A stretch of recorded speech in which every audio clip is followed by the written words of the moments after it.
প্রতিবাদে কেন্দ্র ঘোষিত কর্মসূচি অংশ হিসাবে আমরা ৩ নং শতকরা ইউনিয়ন ছাত্রদল ঝাড়বাড়ি মহাবিদ্যালয়ে উপস্থিত হয়েছি। আমি এতটুকু বলতে চাই, ওদের সাহস কী করে হয় ছাত্রদলের গায়ে হাত দেওয়ার? ওরা জানে না হয়তো বা ছাত্রদল রাজপথের ছাত্রদল, তার সামনের কাতারে ছাত্রদল।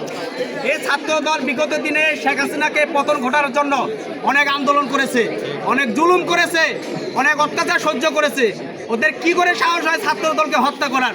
আমি এই হত্যার তীব্র প্রতিবাদ ও নিন্দা জানাই।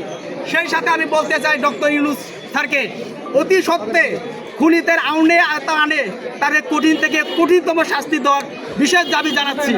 সেই সাথে তাদেরকে বলতে চাই, নেক্সট টাইমে যদি এরকম কোনো ঘটনা না ঘটে এর অনুরোধ করতে চাই আমি ডক্টর ইউনূস স্যারকে। আমি ৩ নং শতকরা ইউনিয়ন ছাত্রদলকে অনেক অনেক ধন্যবাদ জানাই। আমরা প্রতিটি কর্মসূচি পালন করি আপনাদের সহযোগিতায়। ইনশাল্লাহ আগামীতে আপনাদের সহযোগিতায় আমরা সব কর্মসূচি পালন করব। এই বলে আমি আমার বক্তব্য শেষ করব এখানে। আসসালামু আলাইকুম।